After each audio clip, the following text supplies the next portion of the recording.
جس کا انجام موت ہے اس کے لیے کون سی خوشی ہے۔ تجھے لوگ تکبر سے نہیں تواضع سے بڑا سمجھیں گے۔ موت کو یاد رکھنا نفس کی تمام بیماریوں کی دوا ہے۔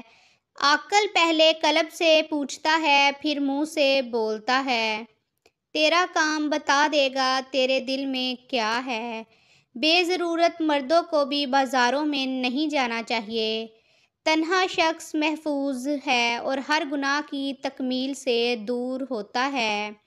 حضور پاک صلی اللہ تعالیٰ علیہ وآلہ وسلم نے فرمایا، بد نصیب ہے وہ شخص جو والدین کی خدمت کر کے ان کی دعا نہیں لیتا اور لوگوں سے کہتا پھرتا ہے میرے لیے دعا کرنا۔ بد نصیب ہے وہ شخص جو صبح کے وقت سویا رہتا ہے اور لوگوں سے تنگی رزق کا شکوہ کرتا ہے۔ بد نصیب ہے وہ شخص جو نماز عشاء نہیں پڑھتا اور دعاؤں میں سکون کی نیند تلاش کرتا ہے۔ بد نصیب ہے وہ شخص جس نے ماہ رمضان پایا اور اپنے رب کو راضی نہ کر سکا۔ آپ صلی اللہ تعالیٰ علیہ وآلہ وسلم نے یہ بھی فرمایا، جس نے میری ایک حدیث سنی اور دوسروں تک پہنچائی، قیامت کے روز اس کے لیے میری شفاعت واجب ہوگی۔